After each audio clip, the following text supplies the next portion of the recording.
We have episode 6, like not the real episode 6, not like last week's fake episode 6 that was number 5, depending to be number 6 because I can't fucking do maths, apparently.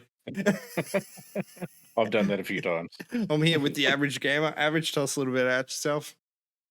So variety streamer on Twitch, also a content creator over on TikTok and Instagram. So I play variety games like Sons of the Forest, Sea Thieves, and a great amount of other things off stream as well. Like I've just dived into Vampire Masquerade Blood Hunt. Great game, actually. We I should was play very that. surprised. It is a good game, and it's free on Steam at the moment too. I never played it by myself, and I liked the game, but I've only ever played it with just me. Yeah, it's good. I played some trios earlier with Lil Witch and Havoc, and we had a ball. We didn't win any games, but we had a ball. Yeah, I never won a game in my short stint of playing it, my short career of it. I never won anything, but I felt like there's something there to the game. There definitely is. It's just a different sort of battle royale vibe. Like you got your shooting and your action in it, but then you can run around and start feeding on human NPCs. Yeah, You know, it sort of has a feeling like the movie Blade in amongst it. They ask you Yeah, how you are, you yeah. just have to say that Hey, you're Sika, fine. how you It's doing? Really not good. really fine, but you just No, can't it's get into cool. it because It's you cool. would never Well, understand.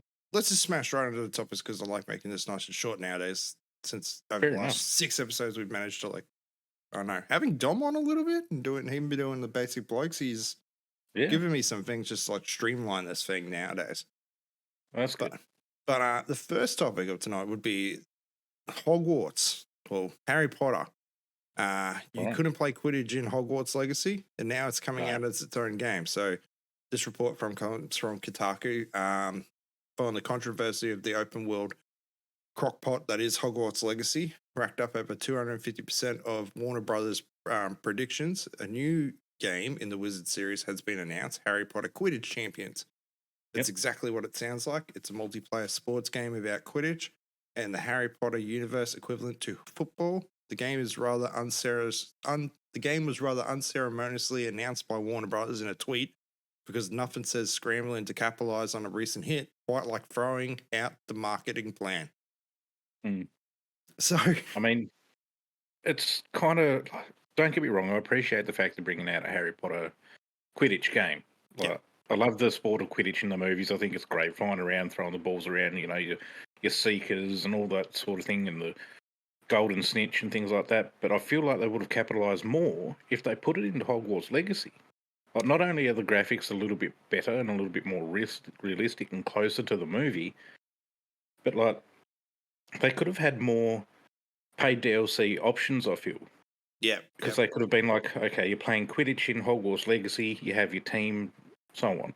But then Yeah. they could have had things like skins for your brooms, like different kinds of brooms, different kind of skins for your golden snitch, or you know whatever other gear that you use in a game of Quidditch. I feel like they could have done so much better, like financially, to put it in Legacy rather than make its own individual game. I think similar. I feel like I haven't played Legacy. But I feel like it's something that probably should have been in the Legacy to begin with. Like, just everyone knows Yeah. Quidditch. You probably never played Final Fantasy X, but it had Blitzball, which was the sports game in the middle of it. Which you kind of could make it a mini game. You unlock things. Progressive through a championship might unlock you more of an ultimate weapon down the end of it or something like that. But Yeah.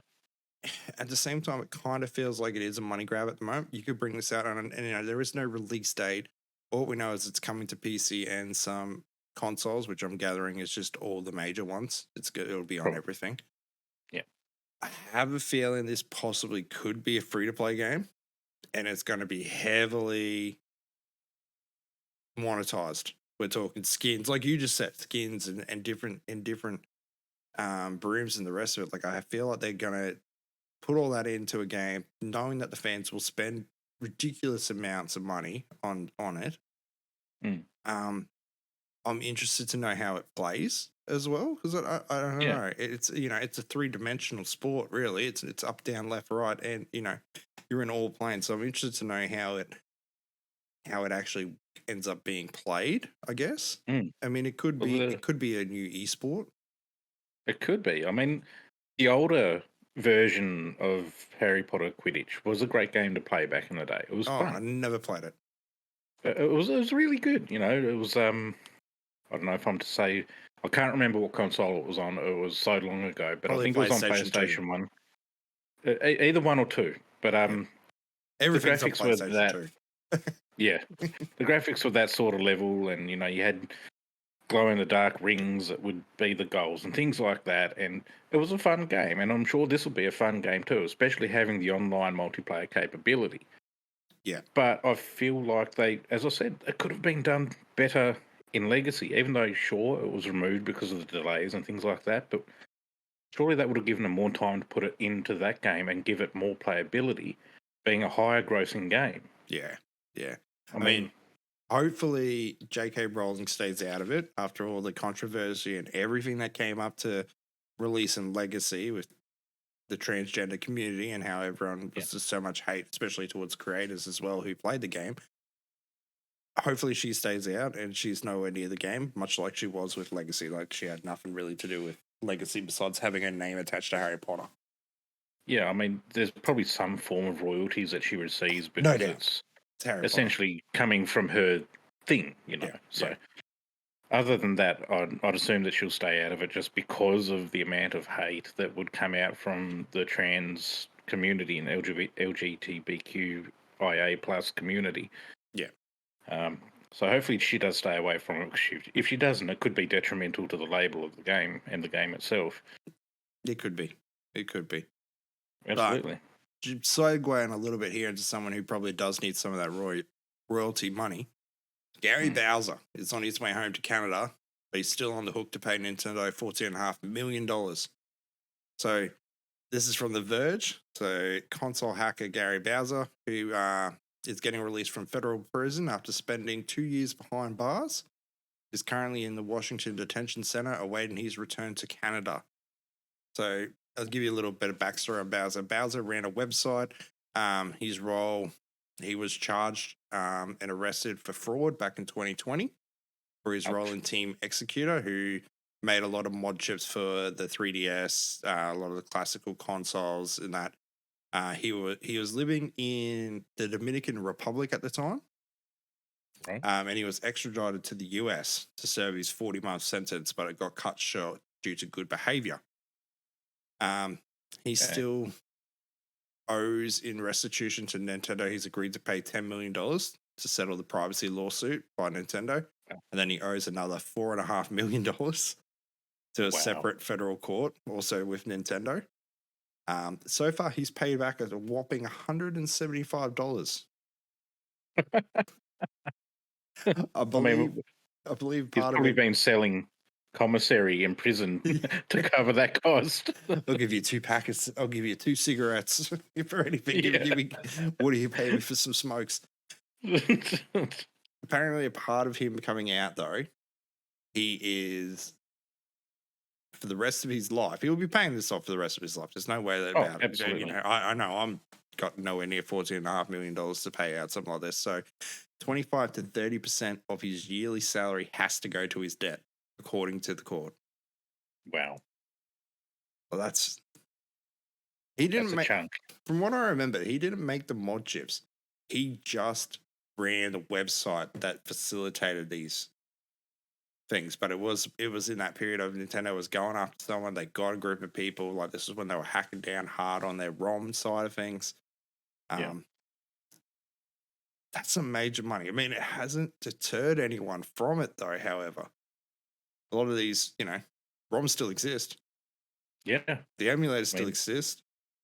Yeah, they do. And I guess on his part, even though he's just running the website, he's still an accessory to the fact. So you're going to get snatched either which way. But the fact he's paying the most out of it is interesting. I guess he's the trafficker or dealer in a way. I don't know. Yeah, I guess. Yeah. Without his website, I guess it removes a platform for Team Executor to actually sell their wares. So yeah, he played a role in it. I'm not sure what the rest of the sentence was for the rest of the team, but I'm sure it was up there similar. Everyone was probably facing very similar things if they were managed to find someone a part of the team. They may not have. Yeah. But I mean, it goes down. Nintendo needed to make an example out of someone exactly, Tazzy, and they've done that over the course of years with different people. I was mentioning it last week with Dom that I knew a fella who was in the mod scene for GameCube, Mhm. and he modded a GameCube using Factory. It was a weird mod. It required you to have a computer, and then you ran an Ethernet cable from the computer to the GameCube, and then you got to send the game from your computer through the network to the GameCube to emulate. It was weird, but he'd released that, and I was part of the testing of it. So was Snacks when we did the first podcast. Snacks, who was with us, he was in that. We were living together at the time, so we got to test it. Our names are in the bloody thank you for helping making this happen thing. Yeah, right. That fella disappeared. Like, he just chopped off the face of the earth. Like, we all joked at the fact Really? that Nintendo Goons just knocked down his door one day and he was just gone. But possibly. It's not impossible, that's for sure. But talking about something that was gone but now is back, the WWE inks a deal with Twitch to allow wrestlers to stream again. So this comes from Gamer Rant. The WWE stars are allowed to stream on Twitch. It has been on a touch and go issue for several years due to changing policies with the streaming platform behind the scenes. But a new deal with Twitch cements wrestlers' ability to interact with fans directly on the platform going forward. Right. Well, it's kind of strange that they're not allowed to stream if they want to. I mean, it's a free world. Do what you want outside of the wrestling world. But I guess contracts and things like that might stop them from Well, the doing biggest it thing for is some stupid obviously. reason. Well, the biggest thing obviously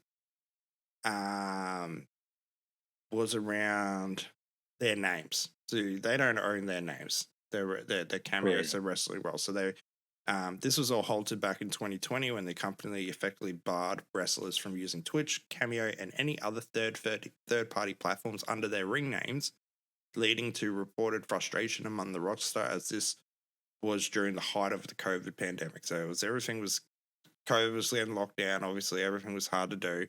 So these guys Yeah. all turned to these third-party platforms to make a bit of extra money on the side. And then obviously the Federation has come around and said, no, you can't do that. Yeah. So the deal will reportedly allow wrestlers to stream on Twitch with almost no restrictions. Although That's good. the WWE wrestlers need to get permission to stream with wrestlers currently working for other promotions. So, for example, Xavier Woods, he may no longer be able to host the party streams that featured Tide Breeze and Adam Cole due to the later two currently working for the AEW, which is a rival wrestling Yeah. show. There is a new revenue split going forward between Twitch, the WWE, and wrestlers. It appears the split will be more formally as WWE will probably only take a small cut, while the majority of the revenue will go to Twitch and the wrestlers, as it would under Twitch's current revenue splits with streamers. So it might be something like 40-40-10, 40-40-20, or 10-45-45 or something like that. Yeah. Well, they make enough money doing what they do professionally, so kind of makes sense. Yeah, that's right. There was that big thing, Tassie. Well, it was a source of revenue. And I know a lot of wrestlers are gamers. A lot of them are passionate gamers as well. Oh, yeah. I've heard many accounts of having consoles set up backstage and playing Smash Brothers and other games while the shows are currently getting filmed and the rest of it. Like, this allows them to get back in contact with their fans and just build that rapport that they were losing as well. Yeah. And especially with the Kick and how everything's been happening with Kick, this is a good thing for Twitch. Allowing these big names to come back into the party. And I mean, it wasn't Twitch's fault that they went. Make that very clear. It wasn't Twitch's fault. It was the WWE. But this is something that's worked well for Twitch, really. Yeah. I mean, it's a great source of revenue for Twitch. If they're having, the majority of the split go their way, they're going to be making money off of them streaming hand over fist. Yeah. So it makes sense. And people will subscribe to them just for the fact that it's their favorite wrestler, for example.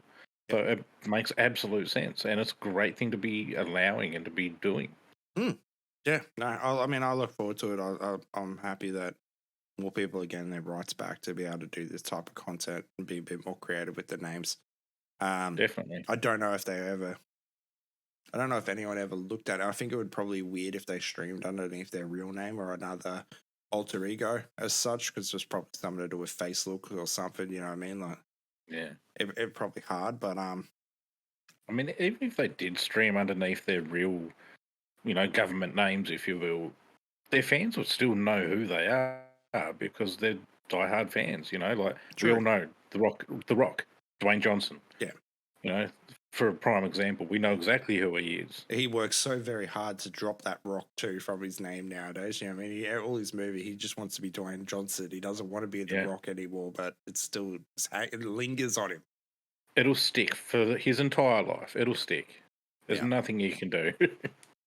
Hopefully, though, this next topic is something that doesn't want to stick around, though. Lord of the Rings Gollum, Dev explains why the Elvish language is locked behind the paywall. So, Dalek Entertainment, the developer behind Lord of the Rings Gollum, has explained why we will all need to pay additional money for the characters to speak Elvish, because the cost of hiring voice actors that know Elvish isn't cheap. So this comes into part of the expansion as the Sedan lines to some of the characters in the background. So it doesn't change much. It's just NPCs in the background walking around villages and stuff will be talking in native Elvish rather than in English. They explain that the DLC adds additional lines for the background characters, and they went that extra mile to hire actors trained by experts in the language. Mm. I mean, that's just ridiculous. I mean, no one's going to want to pay money for such a thing, I don't think. I feel like there's going to be some stupid diehard fans that will spend money on it. I mean, I'm hoping Yeah. if it's a $5 DLC, sure. Yeah, I mean, it's something small, fine. But if they're charging $30 for this DLC, because there's no pricing on this DLC, they're charging something ridiculous like that. I just can't justify it. It's a part of the game. They should have taken that into account when costing the game. Why are they charging it as a DLC? Probably $50. I hope not. But it just seems like it's a rort. It's like they're trying to. Yeah. They don't. There's no real other. I mean, unless it opens up other areas, other parts of the world, other buildings or something that you can explore as Gollum, or maybe give Gollum a weapon, because as far as I know, the only real weapons that Gollum can use is to pick up and throw rocks. Yeah. Or his fists. Yeah. Yeah. And that's it. So unless that they put some actual weapons behind DLC as well, I just don't think that putting a Elvish language for background characters behind DLC is a very viable idea, unless, like you said, it's like $2 to $5 or something small. Yeah, something small, I'll do it. And if it's something that's small, why isn't it just in the game? Exactly. Yeah. It should be just in the game. It frustrated me seeing this one and reading that topic. I was like, it just doesn't make sense. No. Why they would do something like that?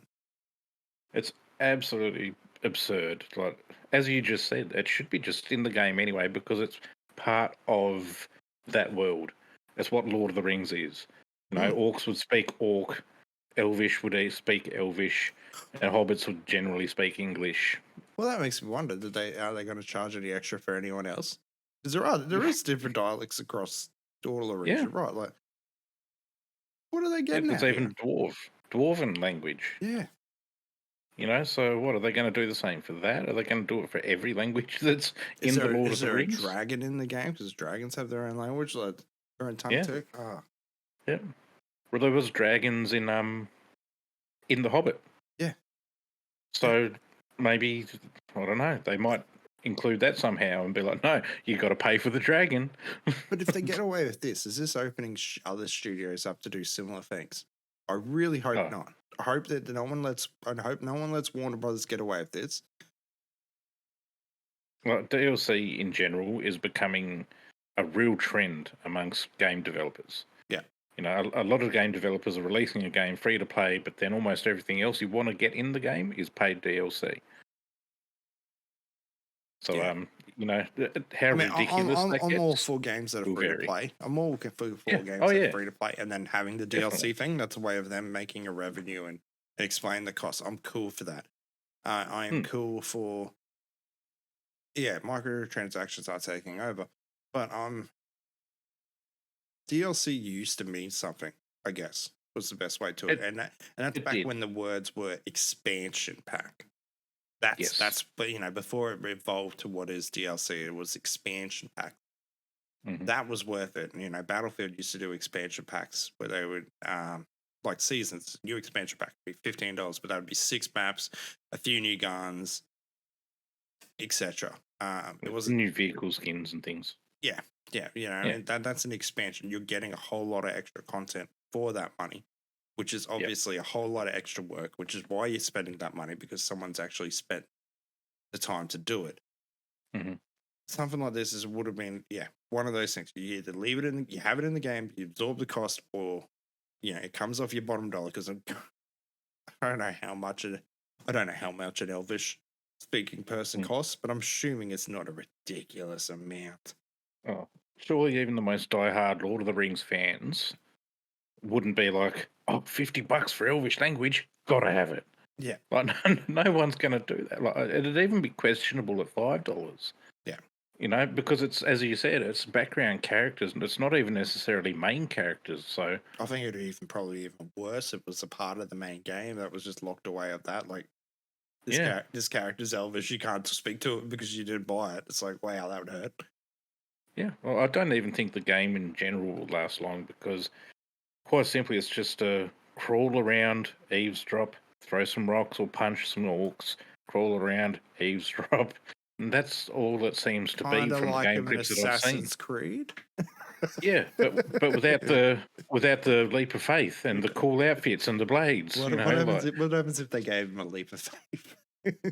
I'd probably be a little bit more interested just to see Golem nosedive off of a cliff. I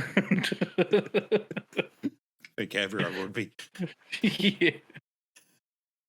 Probably Oh, somewhere God. that money should go instead of Lord of the Rings, though, is the Red Cross. So the Red Cross is challenging gamers to not commit war crimes. The International Committee of the Red Cross has partnered up with a bunch of Twitch streamers to encourage gamers not to commit war crimes in popular shooters like Call of Duty, PUBG Battlegrounds, Fortnite, Rainbow Six Siege, and Escape from Tarkov. So the ICRC hopes that its event, Play by the Rules, will educate players on the statutes of actual war, and the organizations have even created its own Fortnite mode to help to communicate what those rules are. Since when does the Geneva Convention cover video games? Well, What are they trying to do? Prepare us to be recruited for the next global war? Like, what is this? they've done this before. They hosted a similar event back in 2017 with Armor. It was actually really well. It was a DLC called Law of War. I think they raised close to $200,000. That went to the Red Wow. Cross. It's basically challenging players by real rules of war to show everyone that even wars have rules, which rules are there to protect humanity on the battlefields. Well, Yeah, I'm I mean, pretty sure it's most of us that play these games, we know that.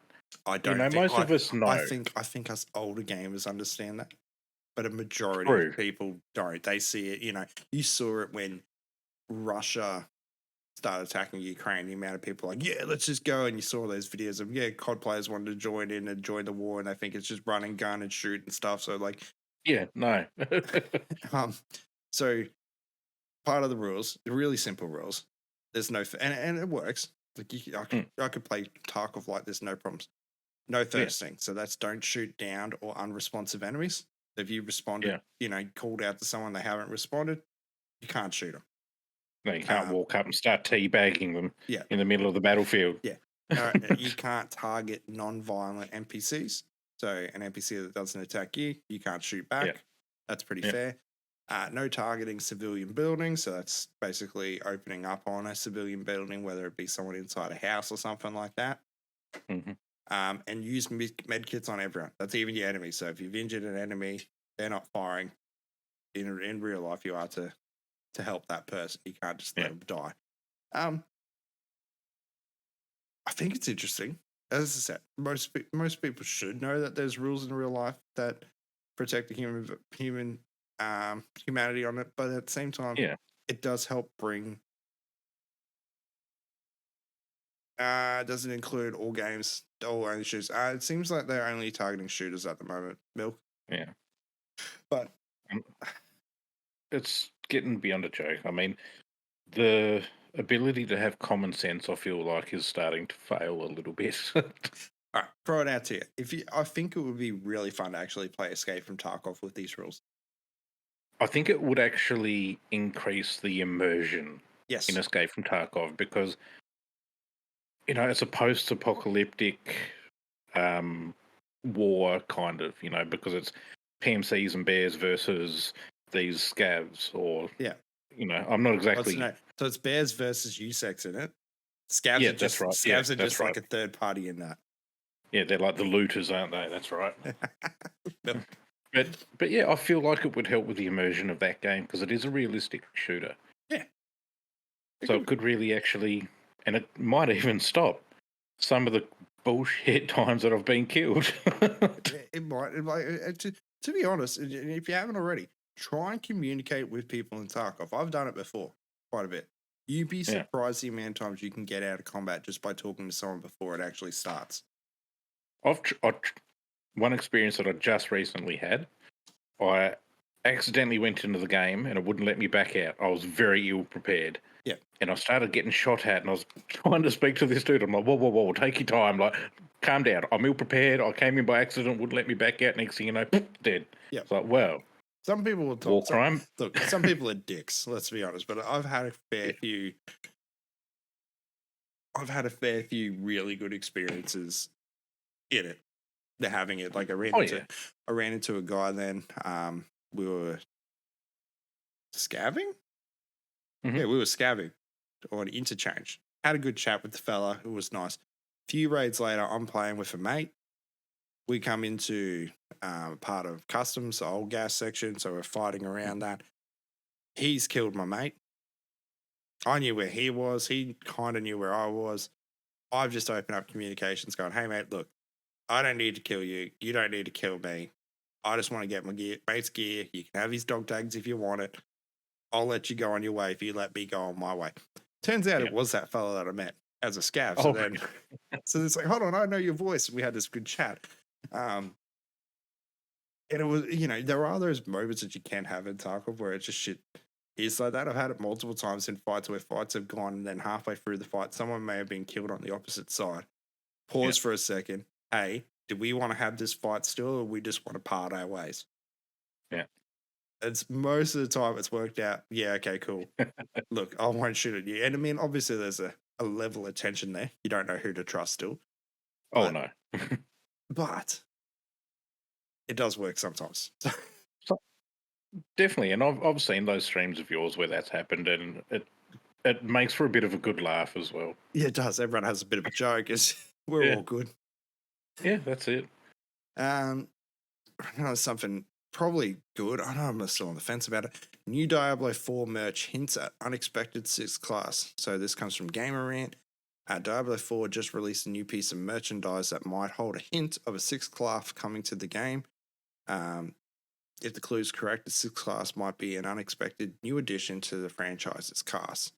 So Blizzard Gear Store recently added a Diablo 4 Stein to the site for pre-order. The Seek Collector's item is embossed with some icon graphic of the Sanctuary. At a closer look at the Stein, you can see on the lid of this collector's glass that it's embolized with 6 symbols around the edge. 5 of these symbols match the current playable classes in Diablo 4, and the 6th symbol represents the tune or the cult formerly dictated by the Primevals and is now responsible for the return of Lilith.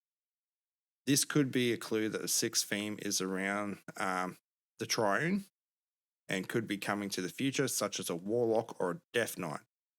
I think this is cool. I mean, it may be a DLC thing that's coming out too early. It's a smart way to market it, really, because people are going to be like, "Oh, there's a Easter egg on the merch. I need to buy this so I can see it myself and try to work it out." Yeah, So it's really clever way of marketing and, you know, making people want to buy the stuff to try and work it out for themselves before it's actually on the game. so it could be something at launch. I mean, there's been no official confirmation yet, and there probably won't likely be some confirmation until after the game's launch. Um, there's been a lot of speculation around the Paladin or the Templar classes from past games that would be returning to Diablo 4 later on. The current Mhm. playable classes in Diablo 4 lack a heavily armored option, as well as a holy magic wielder such as a Paladin um, or a Templar that would both fit these archetypes.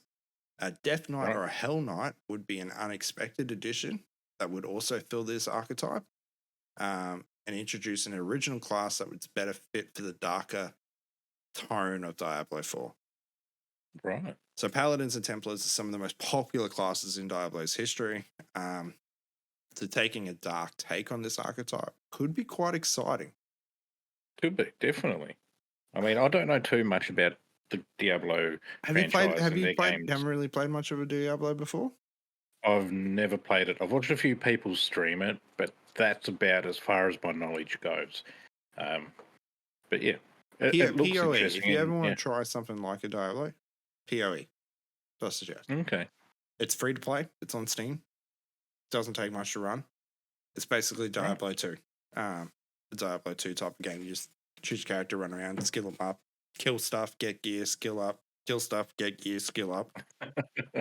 Rinse and repeat, basically. So Right. Diablo 4 is on release for June 6th on PC, PS4, PS5, Xbox One, and Xbox Series X and S. Covering all grounds. I Nice. have a feeling that I will probably play it. I have not done it yet, but it's one of those games that I feel like I'm not going to get away from. It's going to Gonna linger be around. like the end of all streams. We're just gonna do nothing but play Diablo now. Yeah, I know. Yeah, it'll probably hook me in some way. If it lands at the right time, yes. Mm. That's a thing about games. If they land at the right time and I've got a gap in my game, Yeah. and it fills it, then usually that's the case. Something will fill it, and then it'll be we are gun ho at this for a while. All right. So something that has been removed is check marks from game companies on Twitter. I did see And that. fake game announcements are fucking everywhere. Oh yeah, well, I think it's Fluffy Gabriel. Someone is a comedian. Yep. He put a post up on Twitter saying that some time ago he did a tour at Twitter headquarters, and after talking with them, he got the blue check mark, and it's recently been taken off of him, and he Yes. won't get it back unless he pays for it, and he's pissed. Yeah. About that whole situation, which I must admit I don't blame him.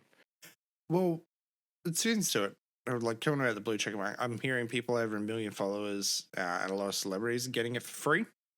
Elon's paying it apparently. Right. So the world of game announcements has always been a lot more confusing recently as Twitter has removed that legacy check marks and verifies identities for notable accounts. Since many game companies have decided not to pay for the new monthly fee for the check mark, this means fake game announcements are more difficult to disprove, and we're already starting to see heaps of them. So a recent one I saw was there was a fake announcement for a remake of SSX Tricky, which good on him for fucking doing that one. Why not? It was posted on Twitter 2 days ago by an account claiming to be a revival of EA Sports. I mean, it's going to happen a lot. If there's no way to authenticate where these posts are coming from, people are going to take full advantage of this and start engagement farming. Change your name, change your thing. It's not hard to do it. It wouldn't be hard to do No. it. I could do the same with the guy who created No Man's Sky. His name is the exact same as mine. It is. RL name. Yeah. So I could just rock up in, chuck his face on my profile and be like, we're going to close the game, and watch people rage. Some people might rage, some people might be happy. Wait, it didn't happen any sooner. Even gaming figure Tony Hawk referenced there was confusion in a viral tweet joking that people often fail to recognize him and may have even more trouble thanks to the change. I've heard that on many interviews. He's out in public and people don't even realize that they're talking to Tony Hawk. I know, and that seems to realize who he is in person, so he's afraid he's going to lose that pressure with his little check mark on. It's the younger generation for you, isn't it? They don't know who he is. No, Twitter's new policy is that organizations must pay $1,000 for a gold verified check mark. So they're not paying the $8 that it is for the blue one at the moment. It's $1,000 for the gold one. And is that a month? Yeah, per month. The New York Times have already stated they're not going to pay the fee, as well as the White House. As such, you should check any prospective gaming announcements carefully before you assume that's accurate. It is likely to, as this is likely to surge. May I have your attention, please? Oh shit. Papa, Here we welcome, go man. again. This has come back a little while ago, probably late last year. Valve actually put out a post saying that the Twitter blue is a problem. Misinformation is easy to spread and damage. It can cause for a real impact on people, much more than an impact of a fake game announcement. You now own a massive platform, and this is what you choose to do with it. You should do better, Elon Musk. And they're right. I mean, we might be complaining about a fake getting our hopes up for a game that never comes, but that it potentially could ruin other people's lives. For sure. I mean, also on the Twitter thing, I've seen just tonight actually on Facebook that the previous owner of Twitter, I think it was the previous owner, don't quote me on that, but he's looking at making a Twitter clone and doing things better. Differently. They're better. Yeah, without Musk being anywhere near involved with it, which I reckon a lot of people would be quite happy with. What was that Twitter clone that we had a few months ago? Just out of curiosity. Do you remember that? Do you remember that? Which one? We had that one that was a few. where Twitter was going to close down because Musk was buying it or whatever, and everyone was jumping over to that other platform. Yeah, I can't remember the name of the platform, but yeah, like once he started firing people and things like that and making everyone jumped and made changes, these accounts to another platform, and no, it wasn't Mastodon. Wasn't it? A few people jumped over there. Yeah, no, it wasn't that one. It's the one I'm thinking. This one was like it was really bad. There was something bad with security side on the app, so I think that's why it just kind of Hive. That's it. Hive, that's the one. That's it. Yep. That was it. Yeah, I remember Morph touching on that as well. So yeah, that does ring a very big bell. Surprisingly, safer than Kick. There's one for you. I'm gonna fucking message that to Morph later. Yeah. He'd love that title. Hive. Surprisingly, it's safer than Kick. He would be all over that. Another thing that's all over is Sony is acquiring another studio, which is headed by Bungie veterans. So Sony has officially acquired Firewalk Studios. This marks their 20th company. Firewalk Studios, from its previous parent company, probably Monsters Inc. Firewalk has worked on Call of Duty, Destiny, Apex Legends, Halo, and other titles since it formed in 2018. Wow. It says its philosophy is rooted in strong gameplay and inspiring art. Sony hasn't revealed how much it paid for the studio, which has nearly 150 employees and still growing. So Sony has been slowly acquiring several studios over the last few years as Returnal developer Housemarque, PC port specialist Nexus Software, the player and developer Firespite, Jade Ramon's Heaven Studio, and obviously Destiny 2 Bungie recently have all joined up with PlayStation. This studio in particular features some really big talent amongst its leadership, including Activision's former Destiny's boss, Tony Hsiu, former Bungie creative Ryan Ellis, and Irrational Games' Elena Sigmund. So Sony's been buying studios, but they've been buying studios in a very weird way. Not a weird way. Smart way. Suspicious. Not really suspicious. What are they up to? I know what they're doing. They're buying smaller studios that niche in a particular style. So the Bungie acquisition, for example, they didn't buy it for Bungie. They didn't buy it for Destiny. They don't want to take control of Destiny. They want they want Bungie to still do Bungie, still do Destiny. Yep. What they went out for in acquiring Bungie was Bungie know how to do a live service game. So we've brought in Bungie, who's got all this expertise in live service game. It's doing well. Destiny 2 is still doing quite well, even after recent events. Now Sony can leverage on that expertise if they needed to bring them in for another studio and go, hey, these guys are working on a game. What do you guys want to, what's your opinion? Will this work and that? And Bungie's able to help spring ideas over to these other studios. So they kind of don't touch Destiny. Like, show me on the Destiny where you got touched by the bad Sony. I think Sony, they're trying to obviously build into these other platforms and future games and specializing markets later on. They're not going out for your Activision. They haven't, quite honestly, they probably could go out and get Square Enix quite simple if they wanted and have all the Square games. They could go out probably and go get FromSoft if they wanted to as well, but they're not doing that. They're picking up these smaller studios that are niching to help build on what they actually currently have. I think it's an interesting approach. Very interesting approach indeed. But it's going to be interesting to see what these changes and acquisitions and things like that bring in the future. I've only got. Sorry, I'm just going to scroll down to my extra little list here that I call if short on time, which is me trying to tidy things up nowadays list. Pokemon Go developers' next project is a Monster Hunter mobile game. So this is coming from Kotaku as well. Niantic Labs, the studio behind the smash hit game Pokemon Go, has announced its next game. It's another brand collaboration, this time with Capcom, on a game called Monster Hunter Now. The game was announced via Niantic's social media accounts, and it was accompanied by a short teaser trailer. The only thing I could really see out of the teaser trailer is the battle itself strongly resembles gym battles mechanics from Pokemon Go, with the monster in the middle and then the player hopping around on a wide arc avoiding incoming attacks. I don't know. I don't know if Pokemon Go, I feel, worked because it was Pokemon. Yeah. It actually got a lot of unfit people getting out and becoming fitter by walking around for hours on end looking for Pokemon. It did this. You know what I mean? Pokemon Go has done this over the years. It went like really high, then it went down, really high down, and then it's kind of like plateaued at the moment. It's got a... Yeah. I mean, it's not the first time they've done something like this, Niantic. They have transferred this blueprint to other games with various degrees of success. So no, I don't think, yeah, that's right. I don't think Bronson will work, but they transferred it to Harry Potter, Wizards Unite.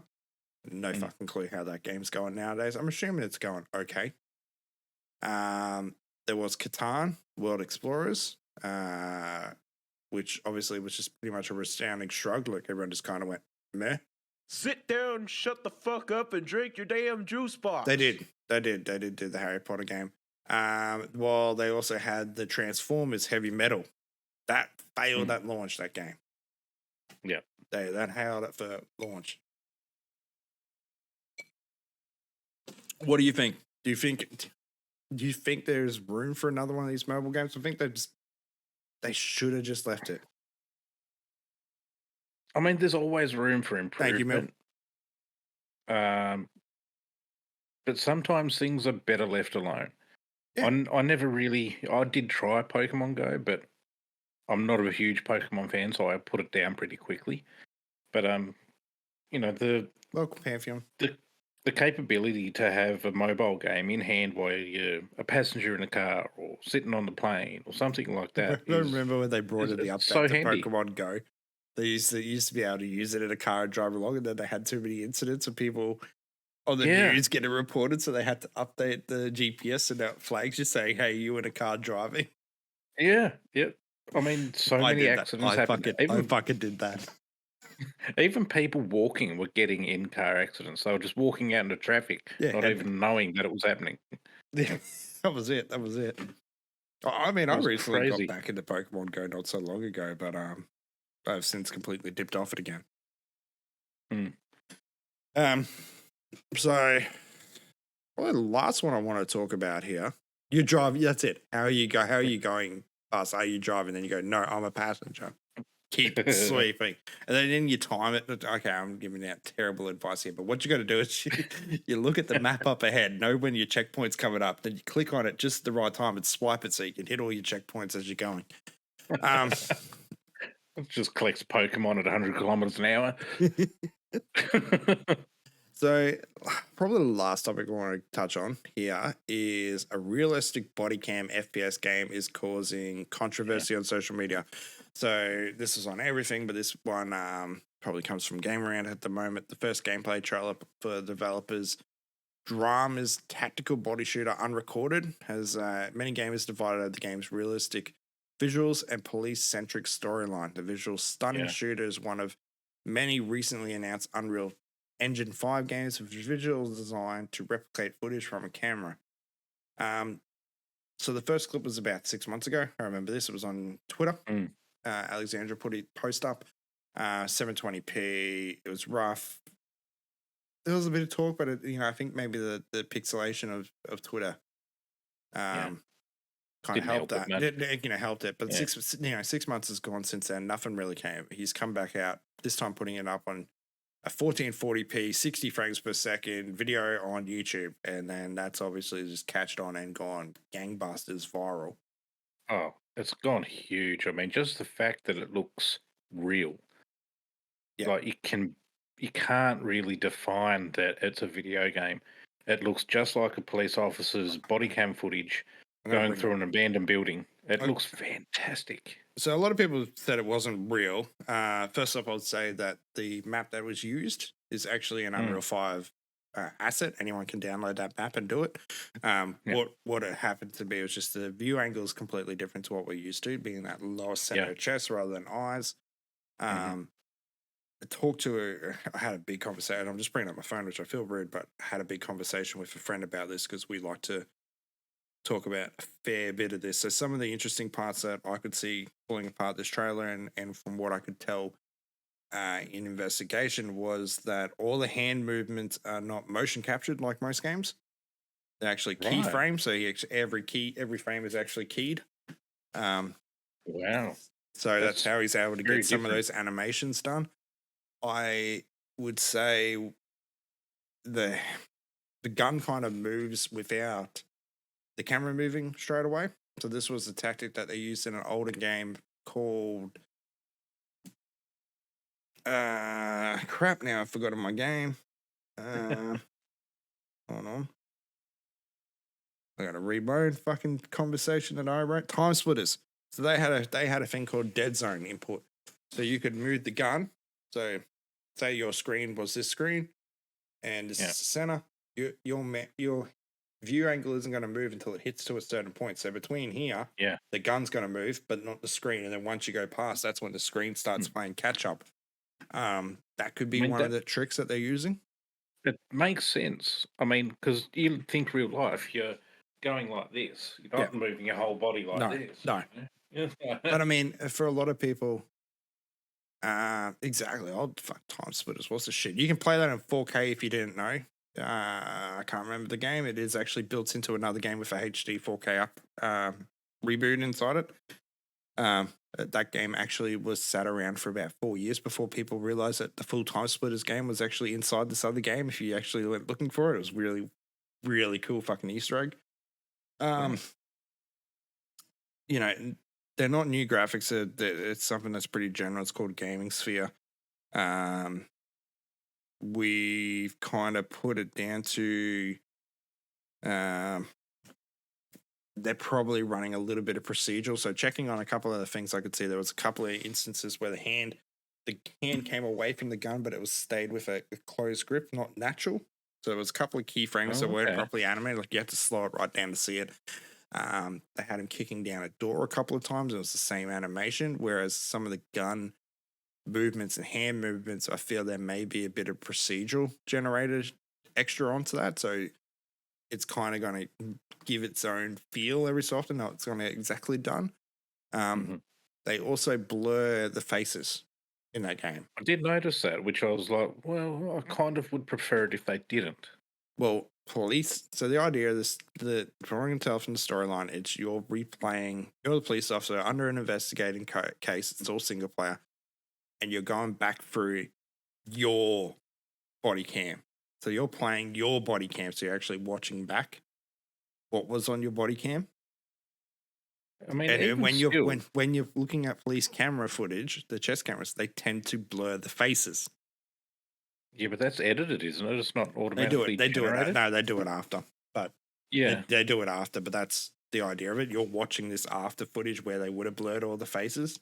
By then, that's a point, and it's a trick because as much as beautiful Unreal 5 is, it's still fucking pain in the ass to render a face and make it look realistic. So if you blur the face like a police thing, it's it less takes- to do. it takes away that chance of putting it off realism. You know what I mean? If you can't get that face perfect and you blur it, everything else looks real. It's tricking the mind. I mean, it does make sense. It does make sense from a developer graphics point of view, for sure. Mm. But I don't know. I just feel like having a face would be a little bit better.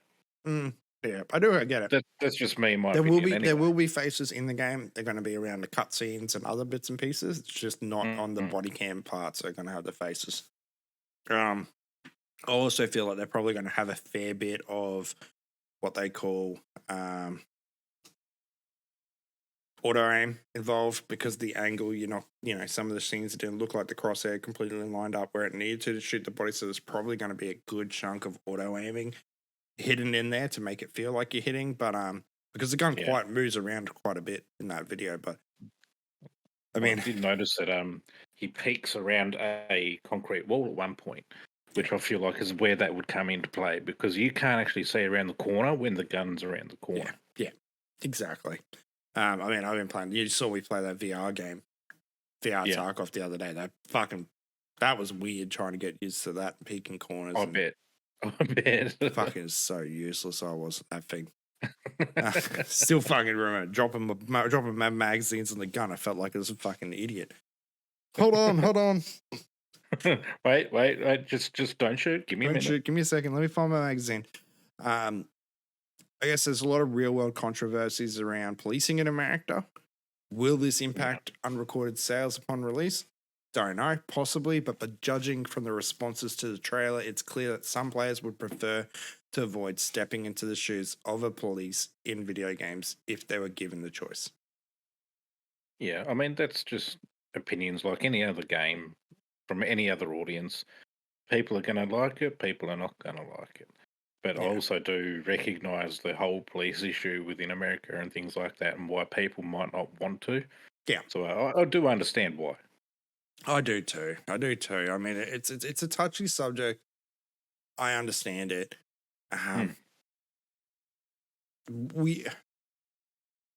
We'll have to wait and see. We'll have to wait and see what comes from it. Time will definitely tell. when Time it will comes definitely to- tell. Yeah. While I'm at it here, I'm going to wrap this up because we've done it time. Look at how fucking amazing I am. I did it in an hour. I feel invincible. Yeah. Hopefully this week, though, I'm just going to say it now. Hi, YouTube. We're going to be putting this up. It will be upcoming all the previous episodes, and this one will be going up onto YouTube later in the week. I finally think I've worked out actually how to do an audio version, so this will be coming to all your major podcasting channels. Awesome. Wait and see. Watch your space. I mean, we got the fucking logo. It's already done. Everything's done on that part already. Average, anything you want to say before we wrap this up today? No, not exactly. No, No. we're good. No, we're good. We're good to go. Thank you for having me on and invite me, of course. Oh, well, you fucking mod this yourself, but I'm doing it. Yeah. Oh, Everyone doesn't make sure you check out the average. I The actually game. can't shout myself out. Can't That's you? the thing with no, as a Twitch mod, you can't shout yourself out. Well, that's fucked up. It is. Well, there you go. Well, I guess I never had to before because it just normally auto mods for you and just pops it up on screen. Yeah. I don't know if it's gonna work. Holy shit, Seeker! Thank you for the tier 3, man. Didn't have to appreciate that. So Legend. I have been turning off my notifications for the show purely because I'm going to start putting it up on YouTube, and the rest of it I'm just trying to mitigate all that stuff on screen and whatnot. I hope we do understand that. Yeah, good thing to do. We're going to end the stream. Thank you, Ian, for Average coming over. Pleasure. I am going to have a quick break in between, like I normally do for this. Go to drink, go to the toilet, all that fun stuff, and then come back and probably continue running my Chicken Drugstore. Fucking love that game at the moment. I fucking love that game. It is so damn good.